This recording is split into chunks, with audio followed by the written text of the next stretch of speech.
Nazareno. Tayo ngayon ay magtipon at sambahin ang poon. Magdiwang tayo sa ating debosyon, purihin ang Panginoon. Viva poong Jesus Nazareno, awit at papuri alay namin sa'yo. Dinggin ng dalangin at pagsamo ng bayan mo. Viva poong Jesus Nazareno.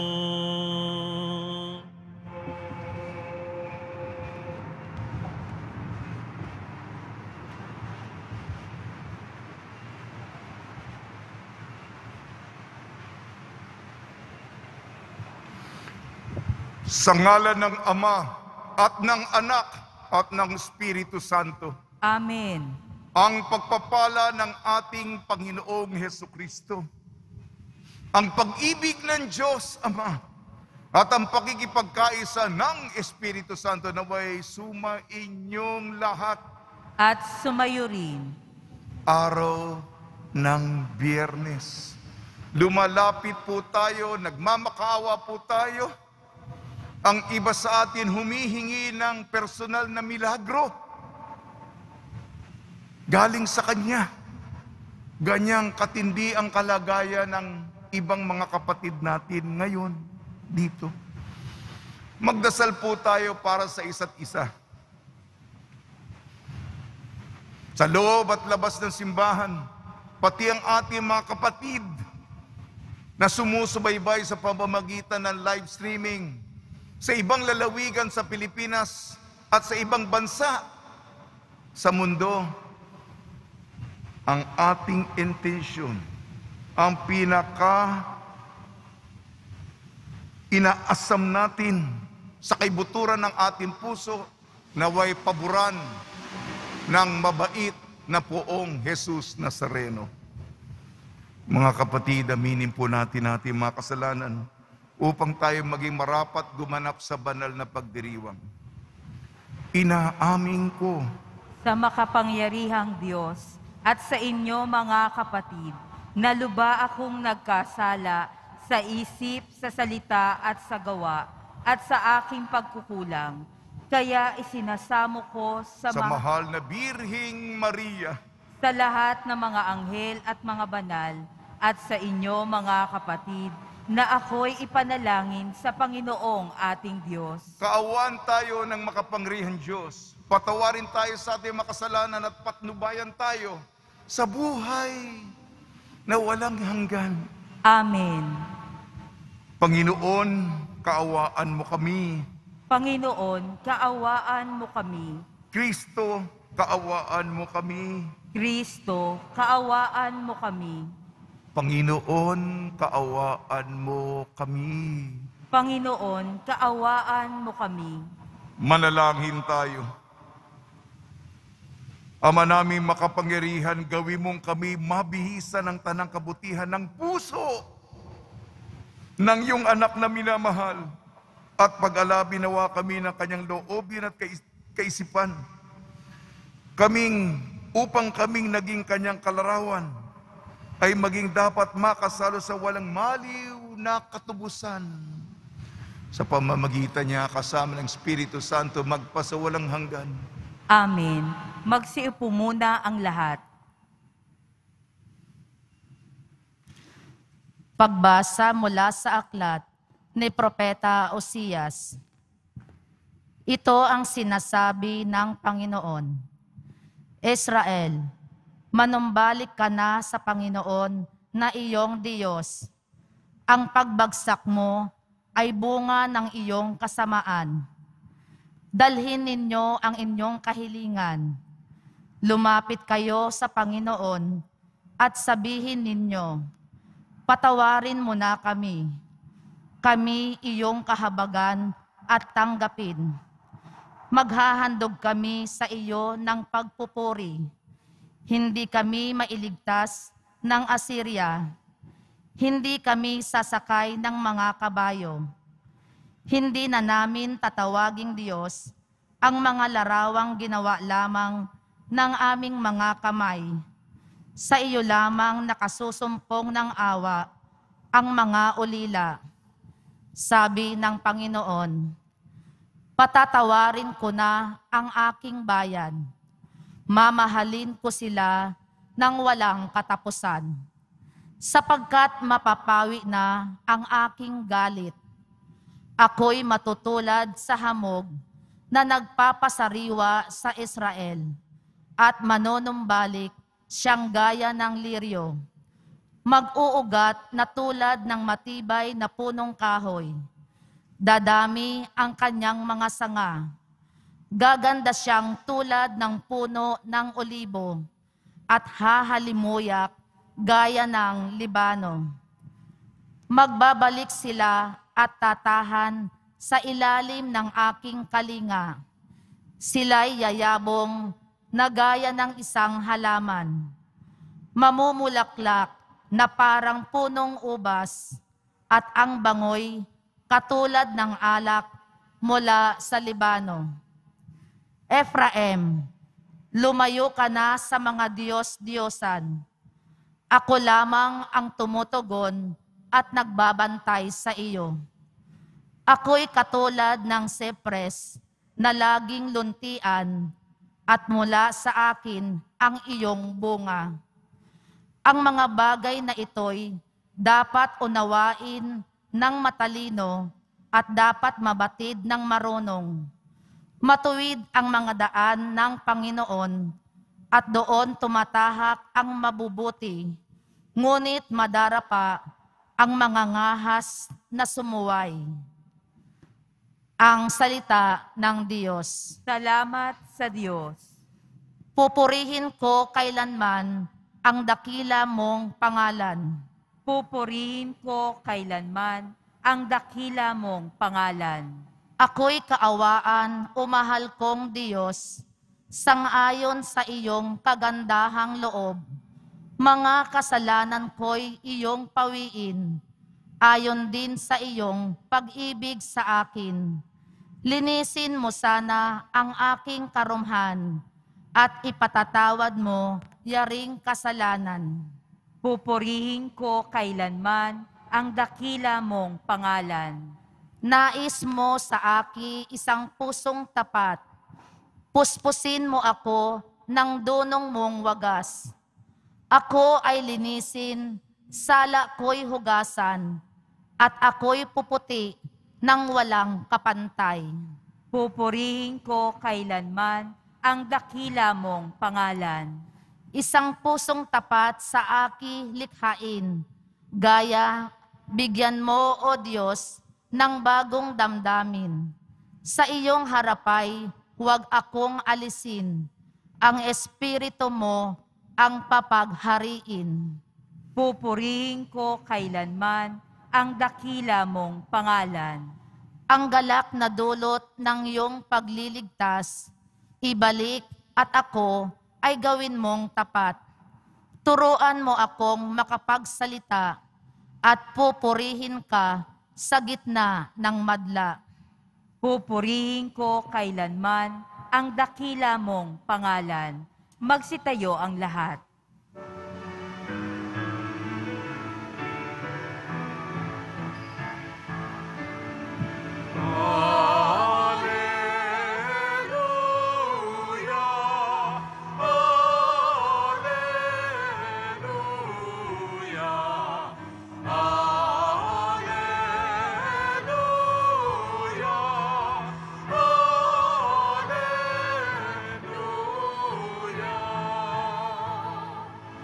Pagdating ng Espiritu, itataguyod niya kayo sa tanang itinuro ko.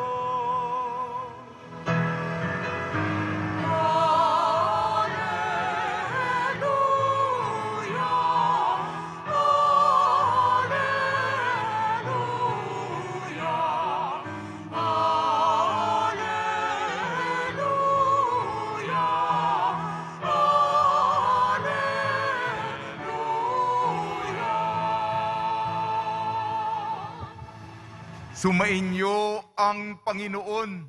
At sumayo rin. Ang mabuting balita ng Panginoon ayon kay San Mateo. Papuri sa iyo, Panginoon. Noong panong yun, sinabi ni Jesus sa kanyang mga apostol,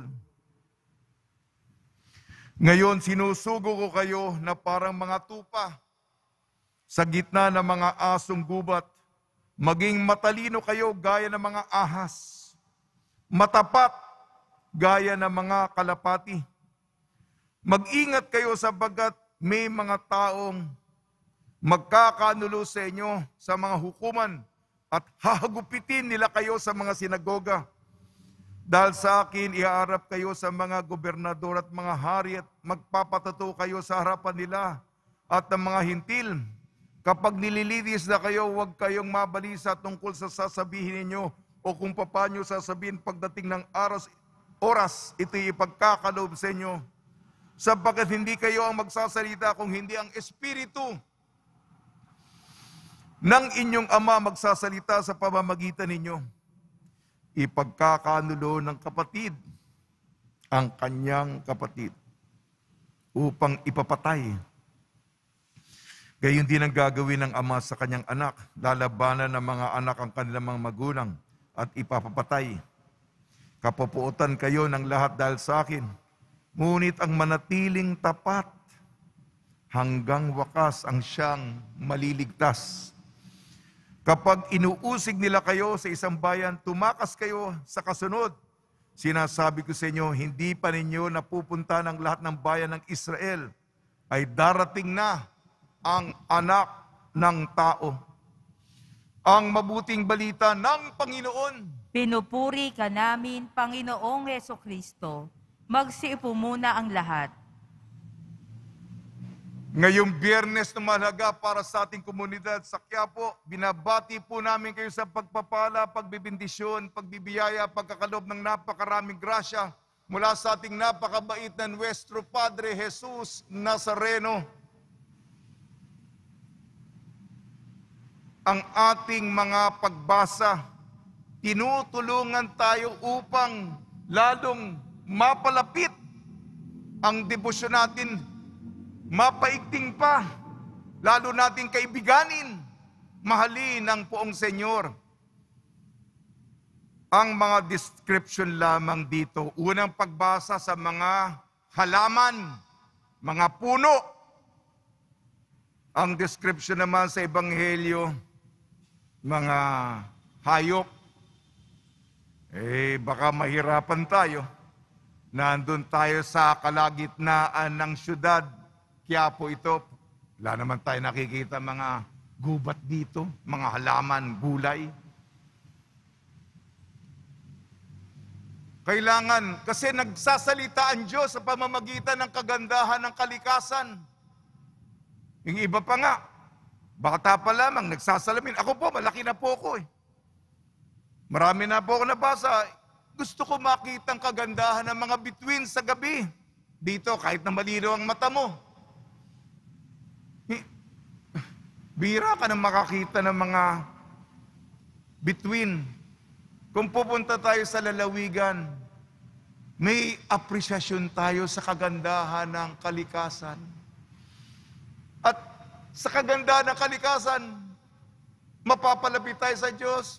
Kayo ang lumikha nito. Ang kagandahan ng kalikasan, kayo po ang kagandahan. Sana po ako at ang mga mahal ko sa buhay, mabanaagan, masalabi namin ang inyong dakilang kagandahan. Unang pagbasa, Propeta Hosea. Magkaibigan si Hosea at ang Diyos sapagkat pareho silang, ito yung kataga ng panahon ng lolo ko, naturotot. Ibig sabihin, ang kanilang asawa, babae, pumunta sa ibang lalaki. Si Hosea, ang kanyang asawang si Gomer, pumunta sa ibang lalaki. Ang Diyos, pinagpalit, pumunta sa ibang mga Diyos-Diyosan, mga Baal. Kaya pareho silang nabiyak ang puso. Ang mensahe, bumalik kayo sa Panginoon. Alam niyo ba, magmahal ang Panginoon, yung unang pagbasa kahapon. Nung bata pa ang Israel, tuwang-tuwa ang magulang na yung una niyang hakbang na lumakad. Di ba paggapang-gapang at natutong lumakad sa dalawang paa, tuwang-tuwa ang Diyos.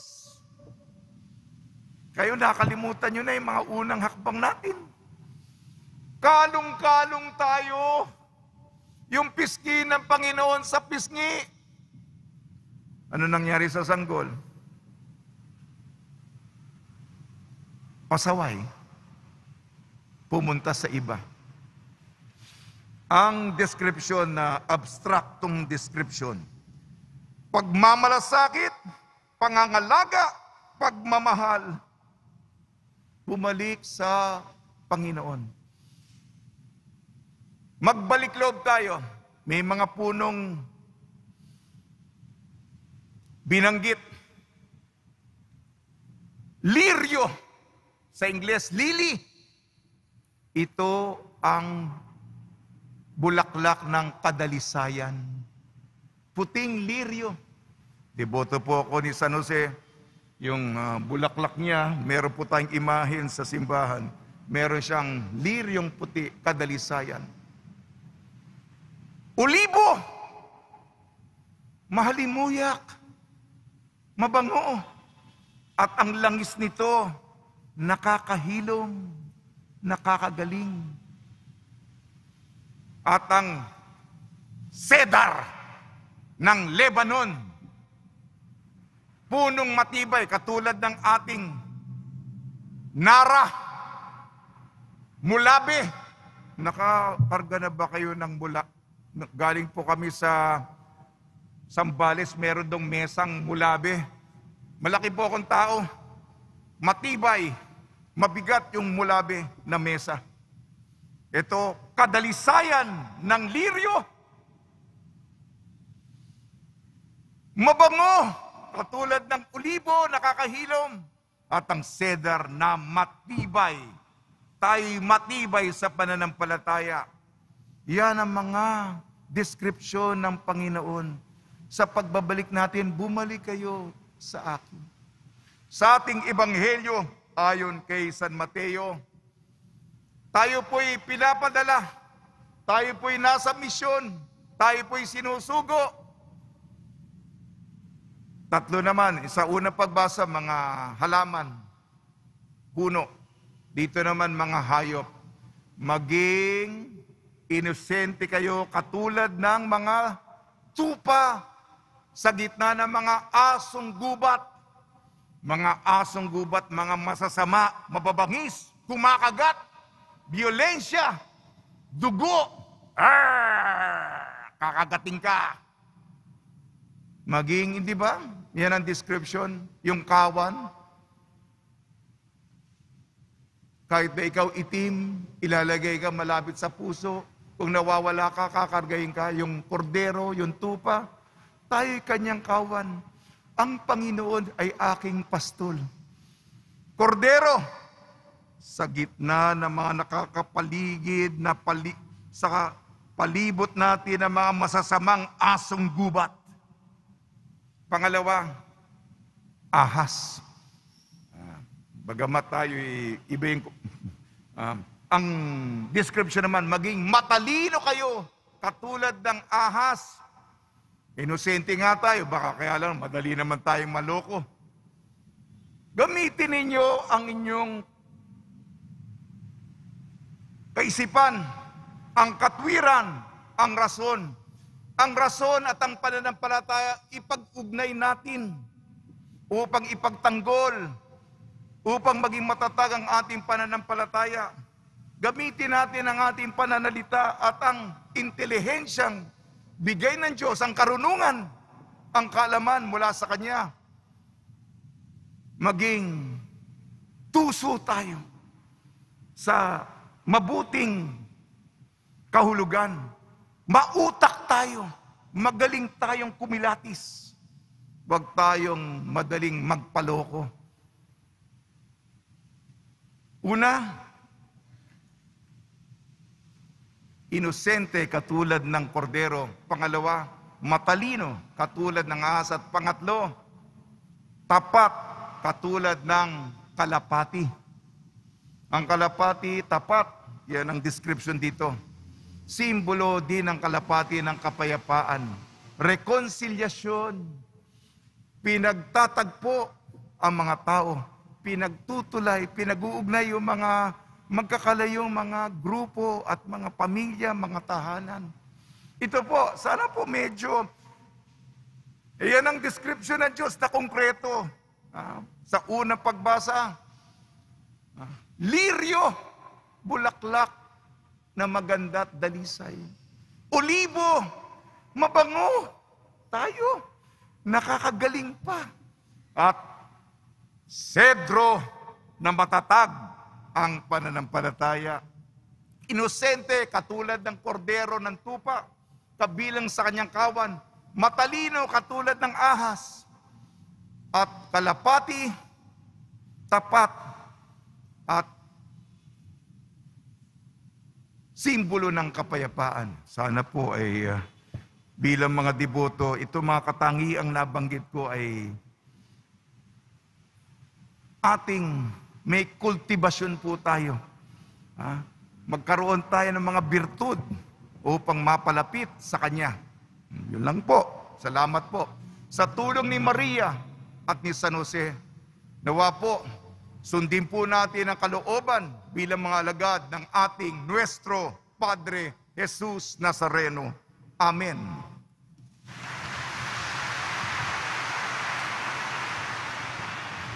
Magsitayo ang lahat. Minamahal ko mga kapatid, may tiwala sa paggabay at proteksyon ng Diyos. Halina't lumapit tayo sa Kanya na siyang laging handa sa pagkalingang hindi magmamaliw. Tugon po natin, Ama, ipadala mo sa amin ang iyong Espiritu. Ama, ipadala mo sa amin ang iyong Espiritu. Ang mga pinuno ng simbahan, naway maging matatag at walang takot na ipahayag ang mensahe ng Diyos sa gitna ng mga pagbatikos. Manalangin tayo. Ama, ipadala mo sa amin ang iyong Espiritu. Ang mga bansa at ang sangkatauhan, naway mapalaya sa makasalanang sistema ng operasyon at terorismo. Manalangin tayo. Ama, ipadala mo sa amin ang iyong Espiritu. Yaong mga nakararanas ng pagsubok sa kanilang buhay may asawa, naway makatanggap ng biyaya na magsumikap na mapanatili ang kanilang mga pangako. Manalangin tayo. Ama, ipadala mo sa amin ang iyong Espiritu. Yaong mga pinahihirapan ng takot at ligalig, naway makatagpo ng kaligtasan sa ating komunidad. Manalangin tayo. Ama, ipadala mo sa amin ang iyong Espiritu. Yaong mga namayapa, naway umani ng pabuya sa kanilang mga mabuting gawain sa walang hanggang kaharian ng Diyos. Manalangin tayo. Ama, ipadala mo sa amin ang iyong Espiritu. Ama, ikaw ang pinagmumulan ng buhay.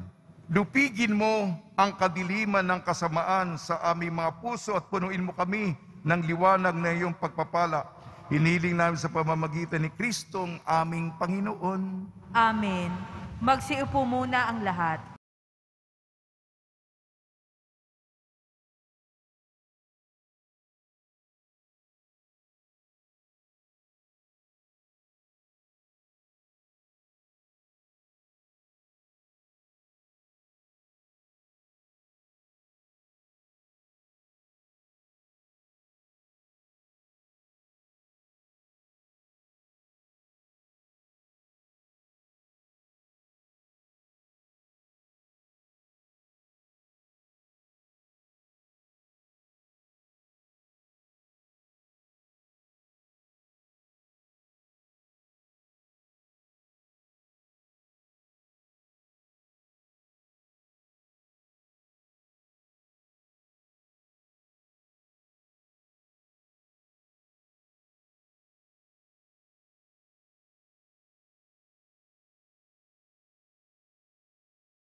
Magsitayo ang lahat.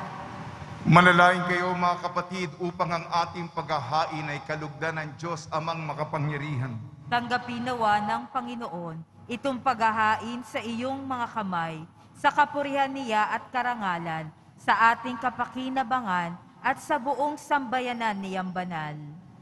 Ama namin lumikha, ikaw ay puspos ng awa at pag-ibig sa tanan. At dahil sa iyong pag-ibig na nag-uumapaw, ibinigay mo sa amin ang bugtong mong anak na pinakamamahal. Ipagkalo mo kami makaisa niyang lubusan upang ang pagsamba sa iyo'y marapat naming may alay sa pamamagitan niya kasama ng Espiritu Santo magpasawalang hanggan. Amen. Sumainyo ang Panginoon. At sumayo rin. Itaas sa Diyos ang iyong puso at diwa. Itinaas na namin sa Panginoon. Pasalamatan natin ang Panginoong ating Diyos. Marapat na siya ay pasalamatan. Ama namin makapangyarihan, tunay nga marapat na ikaw ay aming pasalamatan sa pamamagitan ni Jesucristo na aming Panginoon. Dakilang pag-ibig niya ang nagbunsod na maghain ng sarili nang kami matubos. Kaya't itinampok siyang nakabayubay sa krus. Mula sa kanyang tagilirang sinibat, dugo at tubig ay masaganang dumanak, kaya't sambayan ay may dito'y nabanaag. Ito ang sangkatauhang naakit sa puso ng iyong anak na sumasagib sa mga dumudulog sa batis ng kanyang pag-ibig. Kaya kaisa ng mga anghel na nagsisiawit ng papuri sa iyo nang walang humpay sa kalangitan, kami nagbubunyi sa iyong kadakilaan.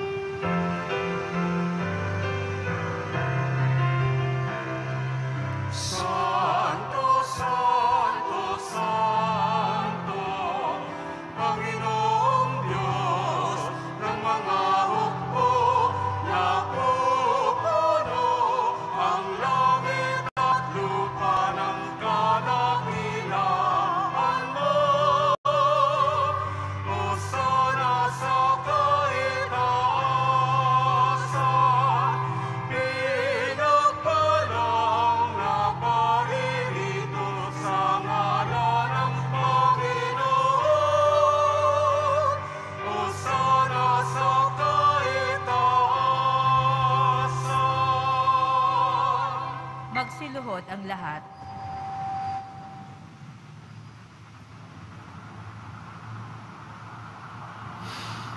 Ama naming banal, ikaw ang bukal ng tanang kabanalan, kaya sa pamamagitan ng Espiritu, gawin mong banal ang mga kaloob na ito, upang para sa amin maging katawan at dugo ng aming Panginoong Jesucristo. Bago niyang pinagtiis ang kusang loob na maging handog, hinawakan niya ang tinapay. Pinasalamatan kanya.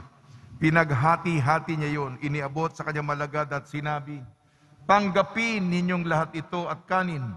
Ito ang aking katawan na handog para sa inyo."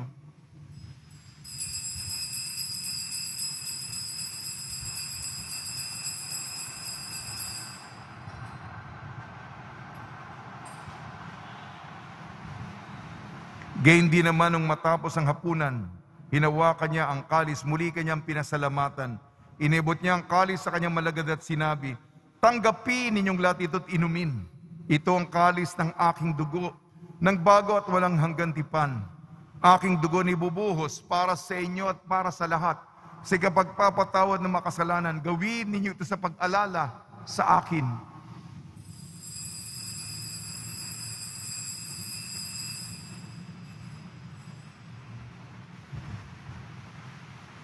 Magsitayo ang lahat. Ipagbunyi natin ang misteryo ng pananampalataya. Si Kristo'y namatay, si Kristo'y nabuhay, si Kristo'y babalik sa wakas ng panahon. Ama, ginagawa namin ngayon ang pag-alala sa pagkamatay at muling pagkabuhay ng iyong anak. Kaya't iniali namin sa iyong tinapay na nagbibigay buhay at ang kalis na nagkakaloob ng kaligtasan. Kami nagpapasalamat dahil kami minarapat na tumayo sa harap mo para maglingkod sa iyo. Isinasamo namin kami magsasalo-salo sa katawan at dugo ni Kristo ay mabuklod sa pagkakaisa sa pamamagitan ng Espiritu Santo. Ama, lingapi may simbahang laganap sa buong daigdig.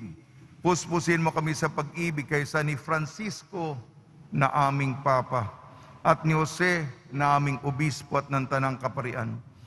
Alalahanin mo rin ang mga kapatid namin na himlay na may pag-asang sila'y muling mabubuhay. Gayon din ang lahat ng mga pumanaw.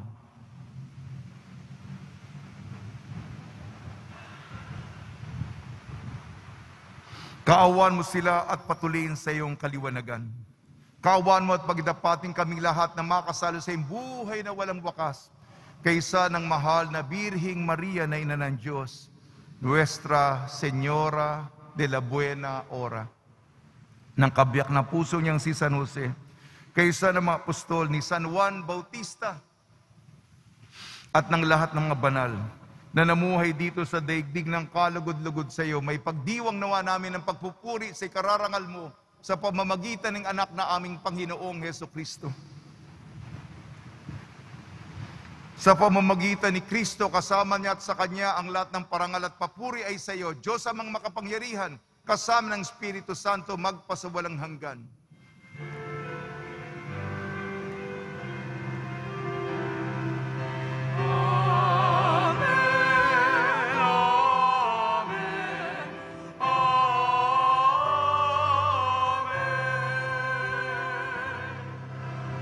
Sa tagubili naman nakakagaling na utos sa turo ni Jesucristo na Panginoon natin at Diyos, ipahayag natin ng lakas loob. Ama namin, sumasalangit ka, sambahin ang ngalan mo, mapasa amin ang kaharian mo, sundin ang loob mo dito sa lupa para ng sa langit. Bigyan mo kami ngayon ng aming kakanin sa araw-araw at patawarin mo kami sa aming mga sala, para ng pagpapatawad namin sa nagkakasala sa amin. At huwag mo kaming ipahintulot sa tukso at iadya mo kami sa lahat ng masama. Hiniling namin kami iadya sa lahat ng masama. Pagkalooban ng kapayapaan araw-araw, iligtas sa kasalanan at ilayo sa lahat ng kapahamakan. Samantalang aming pinananabikan ang dakilang araw ng pagpapahayag ng tagapagligtas naming si Jesucristo. Sapagkat iyo ang kaharian at ang kapangyarihan at ang kapurihan, magpakailanman. Amen. Panginoon sa Kristo, sinabi mo sa mga apostol, kapayapaan ang iniiwan ko sa inyong aking kapayapaan, ibinibigay ko sa inyo. Tungyan mo ang aming pananampalataya at huwag ang aming mapagkakasala. At pagkalooban mo kami ng kapayapaan at pagkakaisahin sa iyong kalooban, kasama ng Espiritu Santo, magpasawalang hanggan. Amen. Mga kapatid, mga kaibigan, sumayin po ang kapayapaan ng ating Panginoon. At sumayo rin. Magbigayan po tayo ng kapayapaan sa isa't isa. Kordero ng Diyos na nag-aalis ng mga kasalanan ng sanlibutan, maawa ka sa amin. Kordero ng Diyos na nag-aalis ng mga kasalanan ng sanlibutan, maawa ka sa amin. Kordero ng Diyos na nag-aalis ng mga kasalanan ng sanlibutan, ipagkaloob mo sa amin ang kapayapaan. Magsiluhod ang lahat.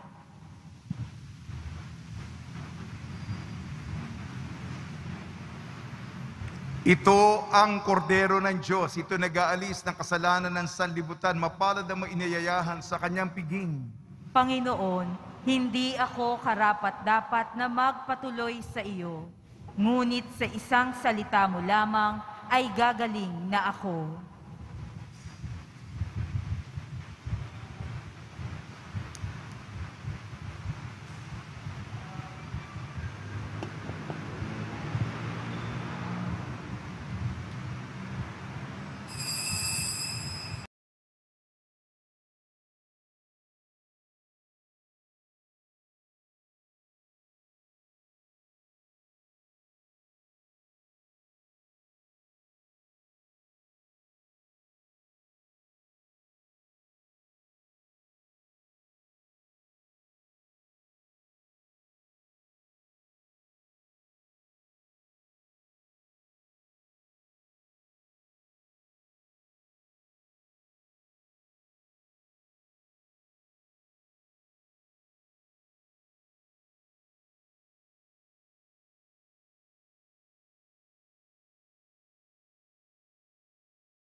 Manalangin tayo. Ama naming mapagmahal, kami nagsalo-salo sa iyong piging ng pag-ibig na banal ay nagmamakaawang iyong pagbigyan upang si Kristo ay makalarawan sa lupang ibabaw at maging marapat na makatambal siya sa kalangitan. Sa pamamagitan niya kasama ng Espiritu Santo magpasawalang hanggan. Amen. Pagbabasbas sa mga deboto ng kanilang mga kahilingan at dasalan, mahal na pong Jesus Nazareno, inayag mo sa pamamagitan ng krus ang walang maliw na pag-ibig ng Diyos sa sangkatauhan. Pakinggan mo ang kahilingan niyong angka na nagsusumamo sa iyo. Makamtanawa nilang iyong katugunan at tanggapin ang kasagutan na may utang na loob na tinatanaw. Basbasan din po ninyo mga daladala nilang mga imahin at dasalan. Sa pamamagitan ng bendisyon na ito, naway maalala nilang mga pangako sa binyag, na ikalang ibig at paglilingkuran bilang Panginoon, magpasawalang hanggan. Amen. Sumainyo ang Panginoon. At sumayo rin. At pagpalain kayo ng makapangyarihan Diyos, Ama, Anak at Espiritu Santo. Amen. Taglayin po ninyo sa inyong pag-alis ang kapayapaan ni Jesu Kristo. Salamat sa Diyos.